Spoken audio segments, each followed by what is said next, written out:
stretching your stomach out, and just your body having to break down and digest that food. There's a process called thermogenic that actually happens. Your body generates heat as it's breaking down food, so that actually burns calories, speeds up your metabolism. But when you're going long gaps between meals, the opposite happens. You slow your metabolic functions way down. And if you're not drinking enough water, also slow your metabolic functions way down. Could that be why I'm so cold all the time? Because most of the time during the week I am pretty much sedentary, especially in the winter. And I've lost a lot of weight, but I'm constantly freezing all the time. It could be a lot of different things, but definitely if you're sedentary, a lot of food. So. Yeah, definitely if you're sedentary and if you're not drinking enough water, it's usually not one thing. It's usually a combination thing that could be going into that. But foods and eating food does generate more warmth inside your body, especially if you're doing like eating soups and stews and more winter type foods, right? We're talking about the yams and the butternut squash. Those are more foods that are in season at this time. And they actually produce warmth. I had lap-band surgery, so my stomach is about that big. Right. So I can't eat a lot of food. Right, but they do advocate for you to eat more frequently, but small portions. No, I can't. No, lately I can't eat anything. The doctor was working on the problem, but I'm just wondering, since I'm not eating as much as I used to, could that be the reason why I'm always cold? Really, that's a question more so for your physician who did the surgery, because that puts you in a completely different category. So it would have to line up with having a stomach cavity that's small. I really wouldn't know the answer to that. If that's what's causing you to have the coldness, I'm not really sure about that. Right now I'm sitting in the freezer. Well, it's cold in this room. I didn't have no answer.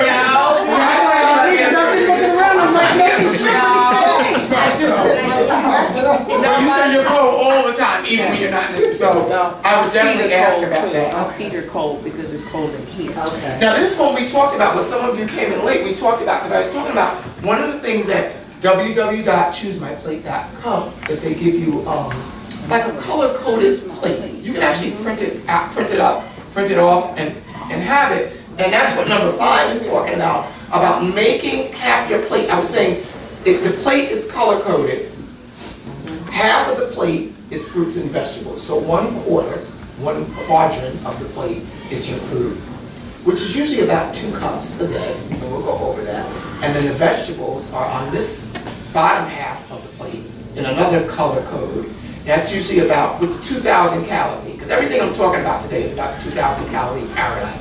You may need more or less, again, as I said, if you're more active or less active, is about 2.5 cups. And then with the vegetables, there's a subcategory where you want to eat a variety. So you don't want to just eat the whole grains, the fruits, the vegetables, the lean protein, but even within all of those 4 groups, you want to try to get as much variety. So that's the dark green leafy vegetables, the orange and yellow fruits and vegetables. So think of it as you want your plate to be like a rainbow. You want it to be as colorful. The more colors you can interject, the more you're going to get a broad spectrum of vitamins, minerals, nutrients, and antioxidants. So, and it's actually going to add some spice and variety so that you actually get an opportunity to think outside of the food box. And don't be afraid to try different fruits and different vegetables. So half of that plate, fruits and vegetables. The top quarter is whole grains, and the bottom quarter is your protein, which if you're a vegetarian or vegan, that could come from beans and legumes. But what they're advocating is, and I'm just reiterating some of this, is that twice a week, those meat choices, whether it's beef, fish, chicken, turkey, twice a week they should come from fish sources, the fatty fish like your mackerel, your salmon. But again, I'm saying only 25 to 30 grams a day, which is a lot less. Americans are eating too much protein. They find in countries and in states where people are eating a large amount of protein that the cancer rates also go up. There's a study called the China study that speaks to this. And in undeveloped countries, developing countries, third world countries where they just don't have access to that much meat, they suffer from other diseases, but not the type 2 diabetes, the heart attack, and all those types of things, the strokes, hardening of the arteries, atherosclerosis, and those kinds of things. They have different things, but not those things where they eat less protein. So now they're telling us 2 servings a day the size of a deck of playing cards.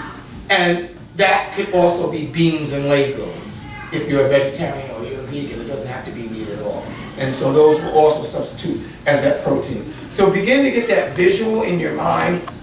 Oh, so even if you're at a buffet and you're going down the buffet table, you need to know that we want to use a smaller plate, because if you use a smaller plate instead of the plate that we have today, this is the current plate.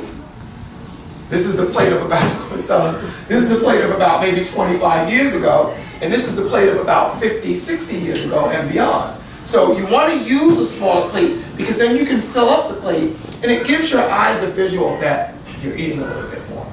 They show that when we are given more options or we're giving a larger plate, people tend to fill the plate of whatever size plate that they're given. So you can choose a smaller plate and then you can fill that plate up. But even if we're using the medium-sized plate, half of this plate, fruits, vegetables, grains, and proteins. And if you're not used to whole grains, they can be kind of a nutty flavor because all the fiber is intact. The shell or the hull of the whole wheat is intact. The germ, which is where all the nutrients is intact. Like brown rice, it's a little bit more chewy and a little bit more grainy than processed white rice. But processed white rice and processed white flour products like white bread, all of the nutrients have been processed out of the grain. The wheat germ has been processed out because that tends to gum up machinery and it goes rancid very quick. So they process all of that out. They take the outer shell, the outer hull off of the wheat, which is your bran, which is your wheat bran, which all the fiber is. Now when these things are intact, these whole grains are intact, and they have the hull, they actually break down in the body slower. Unlike when everything is processed out and it's white, it actually spikes your glucose level way up because it doesn't have the fiber to slow down how it breaks down in the digestive process. This is why so many people now are suffering with the type 2 diabetes or whatever is from the processed grains. So in the beginning, I know when I began to switch over from white rice to brown rice, I didn't really like it. My palate wasn't used to that kind of nutty, grainy chewiness. And one of the things that you can do is you can cook a pot of white rice and you can cook a pot of brown rice and you can mix half and half. And you can slowly begin to introduce more whole grains mixed with some of the processed grains. And you'll find that that's one of the things that they're going to talk about. Actually, I kind of skipped over, but let's look at number 7. And that's what they're talking about there when they're talking about make at least half of your grains whole grains. And then you can slowly move towards having all of your grains be whole grains. I mean, I think that's the goal, is to have all of your grains come from whole natural sources. But sometimes you have to allow for your palate and what you're used to or what you may have grown up with, just for that learning curve, for your taste buds to get used to something that's new. Now, I've eaten brown rice so long that when I do go back and eat white rice, which is very rare, it actually tastes or feels, the texture of it is too mushy to me now. It's actually too soft. But in the beginning, it didn't feel that way. It's actually the opposite. So let's go on up to number 6. I jumped over number 6. Now, again, as a vegetarian and I don't know what to call myself now because I'm not a complete vegan, vegan-ish or vegan-esque. I eat very, very, very little dairy, a little bit of egg whites every now and then. Most of the milks that I eat are nut and grain milks, meaning like oat milk, multi-grain milk, milk made from almonds, nut and seed milks, higher in proteins, higher in the unsaturated fats, the mono and the polyunsaturated fats. So the milks that I have, they come from the vegetable kingdom. But if you're going to do cow's milk, animal-based milk, whether that's goat milk or cow's milk, you definitely want to move to the low-fat versions of that, 1%, And again, there's a progression, just like I talked about the white rice and the brown rice. If you're used to whole milk, you're used to that fattiness of the whole milk, a good first progression would be to go to 2%. Allow your body, allow your palate to get used to that. But we want to reduce the amount of fat that we're eating. And then after a while, maybe 6 weeks or so, you can move to 1%. And then the goal would be to be somewhere between 1% and skim milk. And for vegetarians or vegans, there's always low-fat versions of soy milk or non-fat versions of nut and grain milks. So even in the nut and grain milk, if you're trying to cut fats, still got to be a label reader, because not just because it's nut milk doesn't mean that you may not be getting, yes, you may be getting too many calories at the end of the day. What about rice milk? Or rice milk. Rice milk is okay? Yeah. Okay. So that falls under the category of grains. Oh. Nut and grain milk. So a grain milk Right. would be oat milk, rice milk, those are your grains. Your nut milks would be your almond milks. There's even cashew milk. Those are your nut milks. What about And soy milk? soy milk, yeah, that falls under beans. That's like a bean milk. And the thing about it is that there are many, many, many different brands, and it comes in vanilla, which if you're a newbie and you're used to cow's milk, they even came out with one by Silk Milk. Silk Milk, I think, is a good first conversion. The people that are coming off of cow's milk, going to that because of the vanilla. They came out with a flavor called Very Vanilla. But see, as you go up, like the Very Vanilla, it's a little higher in fat. So again, you gotta be a label reader around this stuff. Just because something is organic or just because something is vegan doesn't mean that it may not have a disproportionate amount of calories, or it may not be the wisest choice if you're trying to stay within a 2,000 calorie allotment or lower, even if you're sedentary. So again, they want you to choose low-fat versions of diet in your diet of milk. And then number 8 talks about foods to eat less often. So we want to cut back on foods that high in solid fat. Solid fat are fats that are solid at room temperature. Butter, margarine, even on meat. When you look at meat, if you were to choose a piece of steak the size of a deck of playing cards, you want to look at how marbleized that meat is or isn't. What I mean by marbleized. The animals, when they were produced 50 years ago, were a lot less fatty because those cows were grass-fed. Today they're on an unnatural diet of grains and sometimes a whole host of other things that I won't go into. But they're also a lot of the mainstream meats, like I'm not going to name any companies, but also use antibiotics, also use growth hormone, and it makes the animal more fatty. And so, once upon a time, a steak was very lean, and all you had to do is trim the fat around the edge, and you would have gotten 90% of the fat. When I say marbleize, you'll notice that there's white lines woven throughout the very fiber of the meat. You can't cut that out. You can cut the edge off, but so when you're looking at a meat counter, you want to choose meats that are less marbleized. That fat that you can't get to, that you can't cut out. And so we're saying I'm going to choose leaner cuts of meat.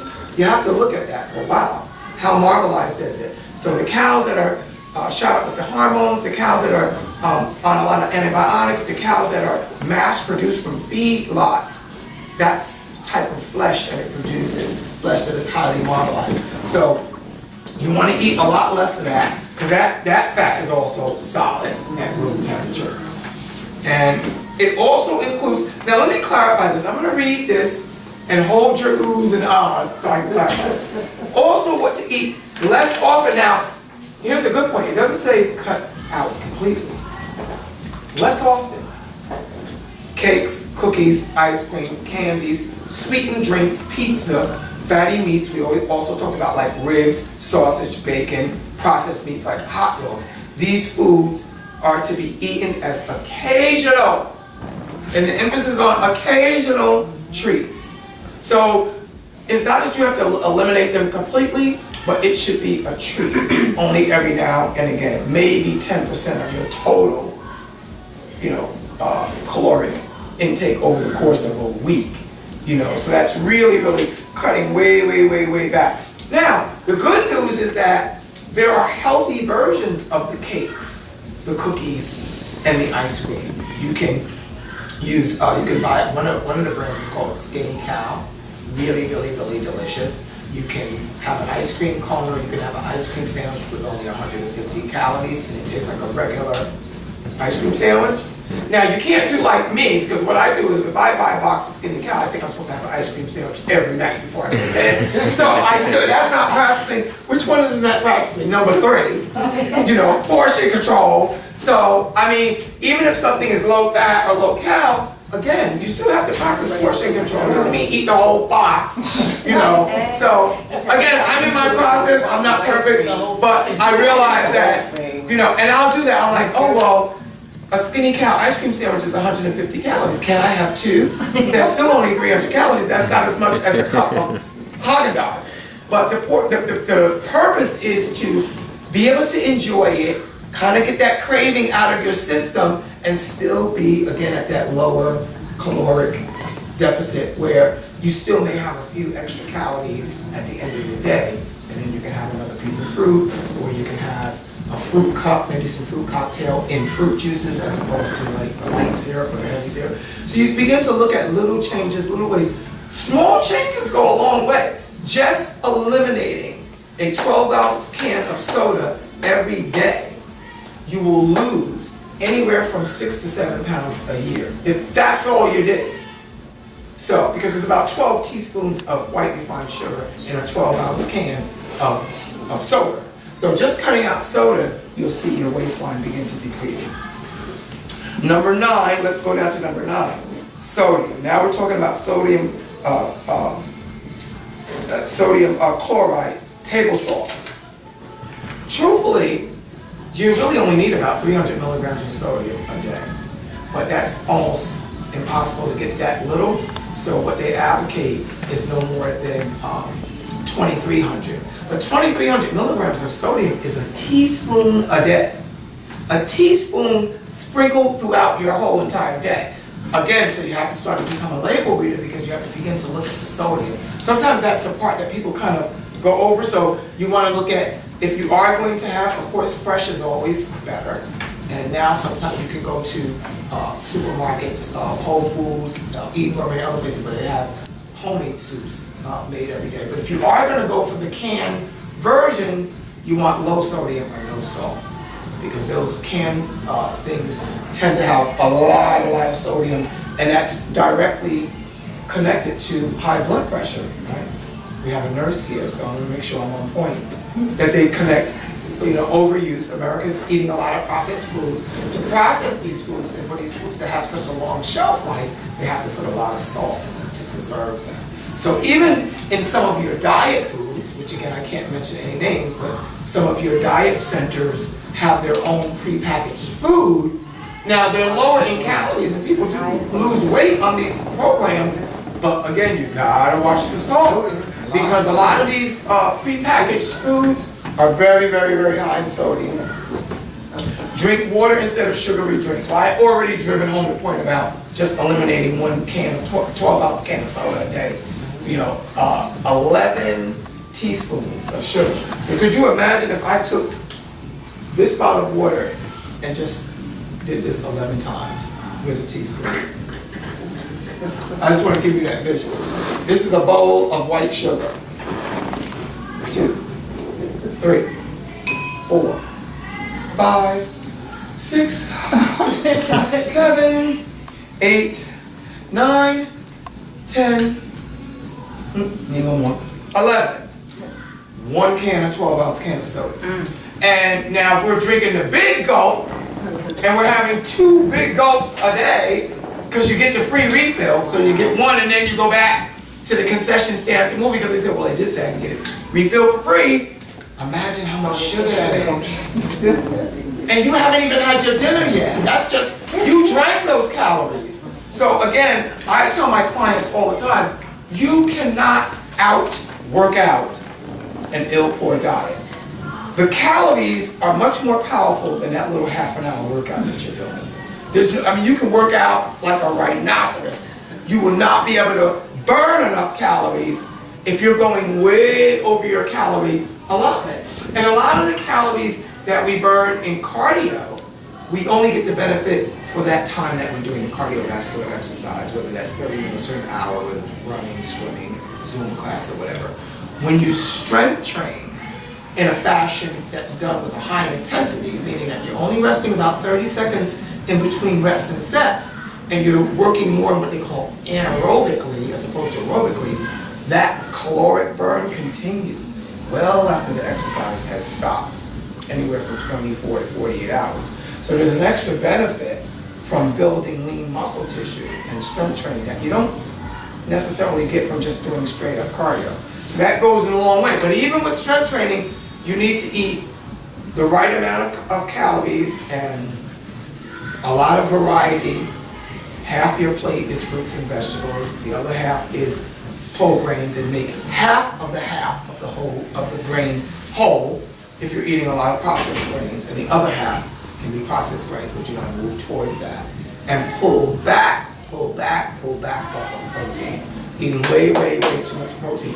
Nowadays, a lot of Americans, and I'm not saying that's in this room, eat it for breakfast, lunch, and dinner. And the average American plate, you know how we broke up the choose my plate. When I said half is fruits and vegetables, half is the rack of ribs, or half of roasted or rotisserie chicken, and then maybe a little bit of vegetables, maybe a little bit of bread. So what we're doing with the plate, only thing that they're really doing with the plate is flipping it. Now they're saying the half of the plate that used to be the meat or the animal products, that rack of ribs or that half of chicken, now that needs to be fruits and vegetables. Don't cut out the meat if you're not interested in becoming a vegetarian. I think that's an individual choice or an individual progression that we can move towards. But we do want to eat much less. We do want twice a week those choices to come from fish, from sea vegetables, sea sources, or beans and legumes can also substitute for protein. Okay, so now we're going to move into, I'm going to give you a quick and easy way to get those fruits and vegetables in. If you don't want to eat them in a plate, there's a way that we can actually drink them. So I'm going to show you that with the magic bullet. So get some water, take a little break, and then come back and I'm going to show us how to make green smoothies. Most of you know or may have heard of the Vitamix. I have a Vitamix, but that's like an over $400 machine. You know, a lot of people can afford it. It's big, cumbersome. I can take this around to do workshops. But not only that, my friend Kobe introduced me to this. He has one, and they recently took a trip. They drove down to Savannah, Georgia. So they stopped off a lot of different places. So they had this in their hotel room, light, and they would stop and they would go to farmers markets along the way or whatever.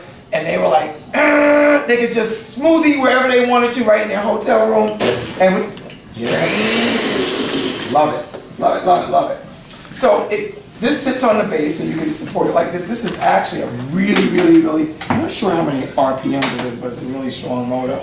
And so these actual cups also, this is a blade. You have two blades. You have the blending blade and you have the milling blade. So you can take seeds, you could take like brown rice and make brown rice flour out of it. You can take like raw almonds or raw nuts and you can grind it down to a powder. And so if you want to, have like a cake and you want to sprinkle the top with nuts, it will powder down anything just by changing the blade. Can it make almond butter? It can't change it. It can mill dry things into powders. It can pulverize into powder, but it can't make it into a butter. Okay. So it's the largest cup. This is the largest cup. It actually comes with the handle. The handle can screw off. And basically, I actually put a chart up here. It's basically, the basic smoothie is like a 1, 2, 3 process, 3 levels or 3 tiers. So the bottom of the smoothie has whatever type of greens of your choice that you want. It could be kale, it could be spinach, it could be, I would say, again, if you're a newbie or if you're a person that's been primarily on a cooked foods diet and you're introducing the Nutribullet into your diet and into your lifestyle, start out with spinach. Baby spinach is very, very mild. It has a milder green taste. some of the heavier, darker greens like collard greens, kale, and those types of things have a little bit more of a chlorophyll type of taste to it, a little more of a bite to it. So that may not be pleasing to your palate in the beginning, and you may not be able to mask that taste with the fruits and vegetables, but definitely with spinach, it's a lot milder, and you'll be able to mask that. So I'm going to start out with the base. So the first level in your Nutribullet is always starting out with some form of green, right? So you're going to put that in there. Do you have these, copy of these recipes for us? Well, the Nutribullet actually comes with It does? a booklet of recipes Okay. here. You know? But again, I don't want you to overthink it. It's green, a couple of different types of fruit of your choice, whatever you like. It could be bananas, it could be blueberries, raspberries, whatever you like. And then on top, you want to put some form of nuts or seeds. You could even put rolled oats. You could put flaxseed, you know, and then if you want to add a boost would be something like maybe spirulina powder, which is like a seed, a blue-green algae. If you don't necessarily have to add protein because in the dark green leaves there's protein, and the top layer is also some form of nut or seed. Again, this is very, very, very high in protein and essential healthy fatty acids. So if you follow the 3-tier process that the Nutribullet tells you, and it'll come with the recipe book, you really can't go wrong. And you can just change that variety up. So we're gonna put spinach. I'm gonna let Robert take over, and he's gonna fill up from here. And then it's just really a matter of adding water. So we started with our cup of greens. We're gonna move on from there. I didn't know I was gonna jump into this like this, so I'll do the best I can. But when I first met Kenny and he started introducing me to smoothies and juicing, like he was saying before, at first it's a different type of taste and it's an acquired taste, but you do get used to it. And one of the things that I did notice around it was as I started to introduce my body to these different types of new foods basically for me, because I was telling one of the ladies earlier that prior to Kenny, my dinner was a TV dinner. You know, I go out and get those, and I'm at like a 99-cent. He really was bad. It was really, really bad. Really bad. My diet was not that good. And as you get to, get a little older, you start to show it too. So I started to get this like tire going around the middle here, in the midsection.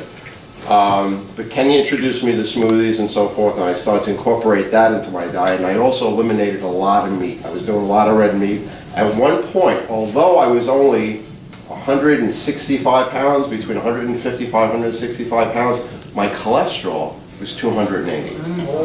Yeah. So I was like, now, how could that be? It's because even though you may not necessarily show signs of being overweight or anything like that, it doesn't mean that your blood work can be really off the chart.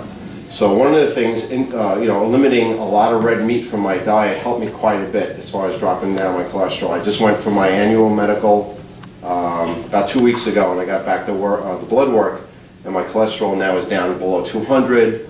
My glucose levels are great. My vitals as far as blood pressure and pulse are all good. And I know for a fact it has a lot to do with the diet that I'm taking right now. So after a while, one of the other things I noticed when I started to take in these live foods, as they're referred to, was I started to lose a little closer. I'm 46. I started to lose a little,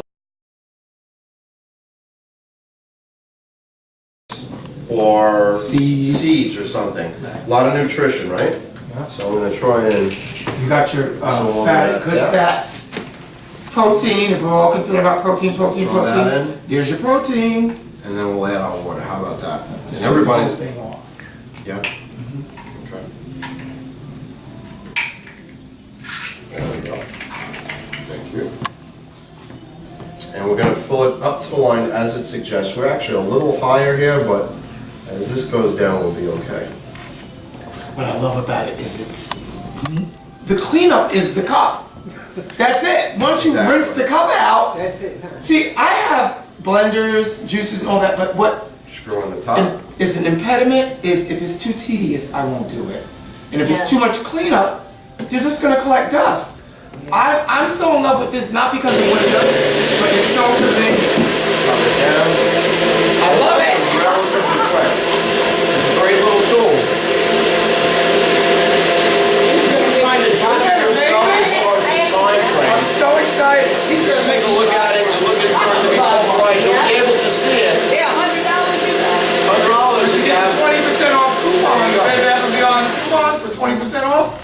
Oh, Bath and Beyond has Yeah, it? Bed Bath & Beyond has a Oh, yeah. 20, so you get It's your. kind of good. What do you think, Kenny? Was it I had the about, was knee that up. about 45 seconds I did that? So it's Yeah. relatively quick. And like Kenny's saying, as far as the time frame, now, most of us have really busy days. You know, we're running out to work, you know, a lot of us have to commute. So that takes up time out of the day. Now, there's a couple of different things that you can do with this. If you wanted to just take this with you, if you want to prepare it in the morning, throw on the top, Drive to work. you're good to go for the day. Or With the handle. another I'm attack so with the excited. hand. I'm so excited. It's great stuff. It's just like, oh my God.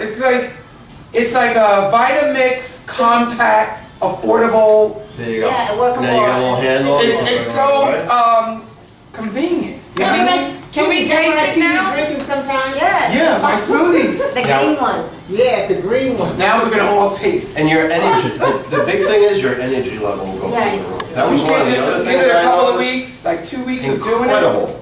Start out with 1 bullet a day, and then work your way up to Cause 2. I gotta get my cholesterol down.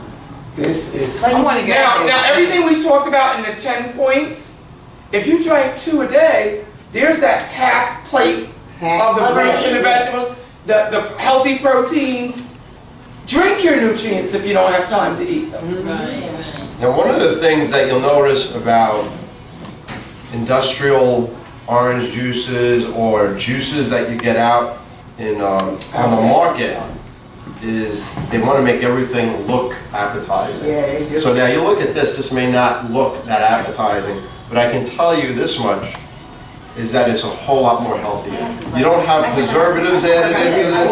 Oh, I love it. I've never been This so is excited live foods, it's right out fresh. of a machine before.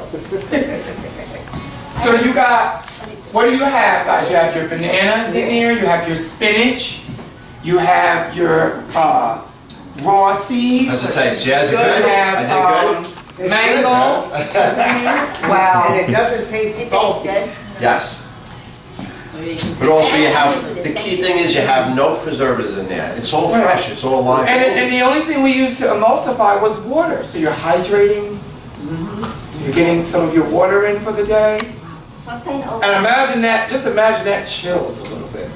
Wow. Now you could put frozen blueberries. I'm gonna try one You can put myself. a- When things are fast frozen, most of the nutritional content is still kept intact. So if you use frozen, it makes it more cold and frothy, like we use, room temperature for the most part, room temperature. Blueberries in here. Can we have It's not bad at all. some? Can I have some more?